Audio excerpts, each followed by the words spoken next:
Assalamualaikum warahmatullahi wabarakatuh. Perkenalkan, saya Umul Aimanah dengan NIM C1C020070. Pada video kali ini, saya akan menjelaskan materi terkait analisis deskriptif, di mana video ini saya buat untuk memenuhi tugas mata kuliah metodologi penelitian dengan dosen pengampu Dr. Wirni Eka Putra, SE, MSI, CI, GNR, CSRS. Adapun pokok bahasan yang akan saya bahas pada video kali ini, yang pertama yaitu pengertian analisis deskriptif, yang kedua tujuan analisis deskriptif, yang ketiga manfaat analisis deskriptif, yang keempat metode analisis deskriptif, dan yang kelima kiat terbaik bagi peneliti tentang analisis deskriptif. Nah, pengertian analisis deskriptif.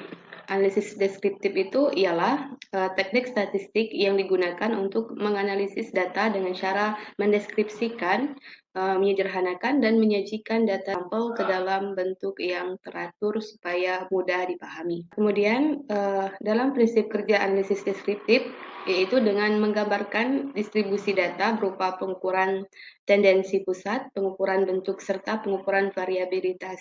Nah, metode analisis ini juga dapat menggambarkan secara sistematis sebuah fakta dan objek penelitian secara akurat.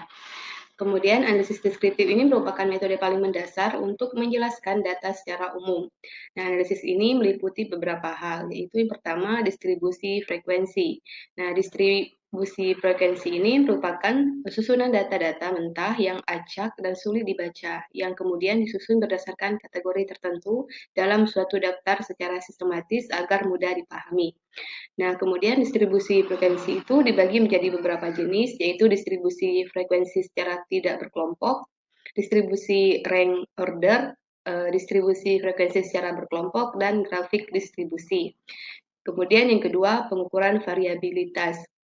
Nah, pengukuran variabilitas itu untuk menggambarkan derajat berpencarnya data kuantitatif. Nah, ukuran ini terdiri atas rentang antar kuartil, simpangan kuartil, rata-rata simpangan, simpangan baku, dan koefisien variasi serta varian. Nah, pengukuran variabilitas ini berfungsi untuk mengetahui homogenitas atau heterogenitas data. Nah, suatu data bisa saja memiliki nilai tendensi pusat yang sama namun memiliki nilai variansi yang berbeda. Kemudian yang ketiga, pengukuran tendensi pusat.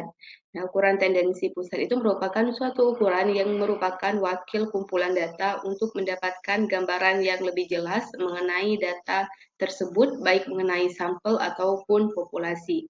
Nah, beberapa macam ukuran tendensi sentral yaitu rata-rata atau median, dan modus. Nah, tendensi pusat itu digunakan untuk melihat letak bagian terbesar dalam distribusi.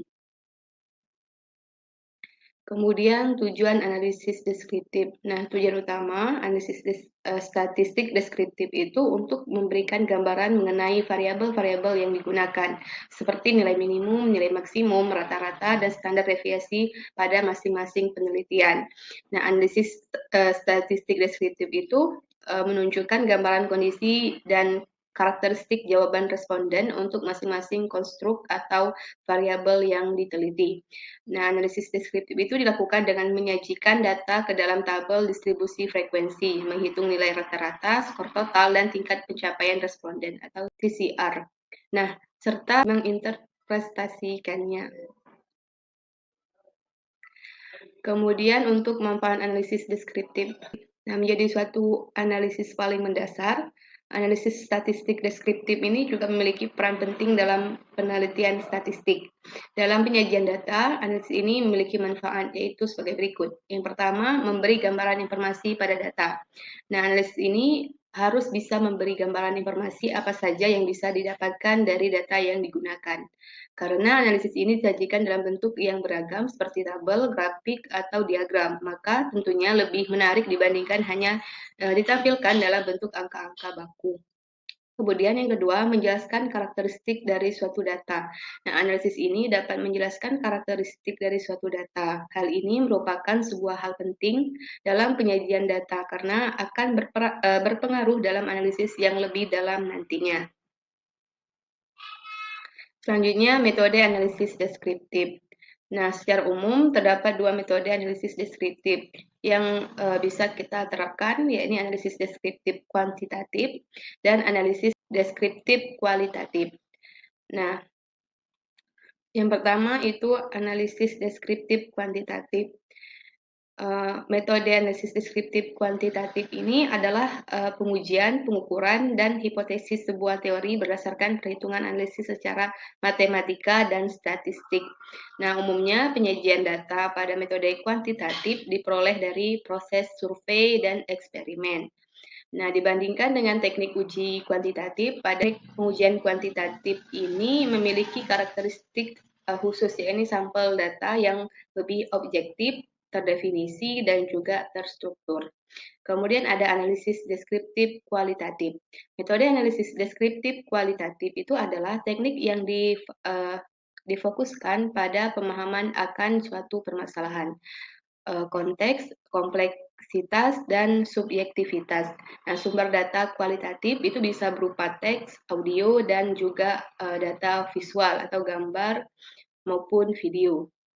Nah, berbeda dengan metode kualitatif, analisis deskriptif kualitatif ini biasanya lebih difokuskan pada permasalahan secara mendalam dari suatu penelitian, sehingga umumnya hanya membutuhkan sedikit responden. Metode jenis ini tidak selalu diukur dengan menggunakan angka pasti yang dapat digunakan pengembangan grafik dan diagram seperti halnya pada metode kuantitatif.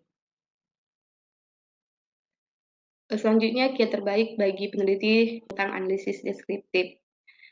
Nah, berbagai metodologi empiris mendukung analisis deskriptif praktis. Alat kerja deskriptif yang paling populer adalah statistik sederhana yang mewakili tren dan variansi inti seperti rata-rata, median, dan modus. Nah, yang mungkin sangat berguna untuk menjelaskan data adalah tanggung jawab peneliti deskriptif untuk memadatkan tubuh data ke dalam bentuk yang akan membantu audiens. Reduksi data ini tidak berarti bahwa suatu situasi atau fenomena harus memiliki bobot yang sama dalam semua komponennya. Sebaliknya, ia berkonsentrasi pada aspek yang paling kritis dari fenomena seperti itu dan lebih umum. Konteks praktik dunia nyata di mana studi penelitian itu harus dibaca. Ada pengukuran frekuensi. Nah, pengukuran frekuensi ini yaitu memahami seberapa sering peristiwa atau reaksi tertentu mungkin terjadi sangat penting untuk analisis deskriptif. Tujuan utama dari pengukuran frekuensi itu adalah untuk memberikan sesuatu seperti hitungan atau presentase. Nah, selanjutnya ukuran tendensi sentral. Ukuran tendensi sentral itu menemukan kecenderungan atau respon sentral atau rata-rata sangat penting dalam analisis deskriptif. 3 standar rata-rata, median, dan modus itu digunakan untuk menghitung tendensi sentral. Selanjutnya ukuran dispersi. Nah, terkadang memahami bagaimana data didistribusikan di seluruh rentang sangat penting. Distribusi semacam ini dapat diukur dengan menggunakan metrik dispersi seperti rentang atau standar deviasi. Selanjutnya yaitu ukuran posisi. Ukuran posisi ini yaitu menentukan lokasi nilai atau tanggapan mengenai hal-hal lain adalah aspek lain dari analisis deskriptif. Di bidang pengetahuan ini, metrik seperti kuartil dan persentil itu bermanfaat. Nah, untuk selanjutnya, kiat terbaik bagi peneliti tentang analisis deskriptif itu ada juga mereka harus menentukan tujuan analisis, tujuan arah yang akan mereka ambil, kemudian hal-hal yang harus mereka abaikan, dan format di mana data harus disediakan. Kemudian ada mereka harus mengumpulkan data setelah mengidentifikasi tujuan. Selanjutnya membersihkan data adalah tahap selanjutnya saat bekerja dengan kumpulan data besar. Pembersihan data mungkin menjadi tantangan. Kemudian pendekatan analitis yang berbeda digunakan setelah data dibersihkan. Selanjutnya, setelah kumpulan data dianalisis, peneliti dapat menginterpretasikan temuan sesuai dengan tujuan. Dan yang terakhir, visualisasi data membantu menyelesaikan tugas ini secara efisien. Nah, dari penjabaran materi tadi dapat disimpulkan bahwa analisis deskriptif itu adalah teknik statistik yang digunakan untuk menganalisis data dengan cara mendeskripsikan. Nah, menyederhanakan dan menyajikan data sampel ke dalam bentuk yang teratur supaya mudah dipahami. Prinsip kerja analisis deskriptif yaitu dengan menggambarkan distribusi data berupa pengukuran tendensi pusat, pengukuran bentuk serta pengukuran variabilitas. Nah, metode analisis ini juga dapat menggambarkan secara sistematis sebuah fakta dan objek penelitian secara akurat. Adapun tujuan utama analisis statistik deskriptif itu untuk memberikan gambaran mengenai variabel-variabel yang digunakan. Kemudian, metode dalam analisis deskriptif itu ada dua, yaitu analisis deskriptif kuantitatif dan analisis deskriptif kualitatif. Saya rasa cukup sekian yang dapat saya sampaikan mengenai analisis deskriptif. Lebih dan kurangnya saya mohon maaf. Dan saya akhiri, wassalamualaikum warahmatullahi wabarakatuh.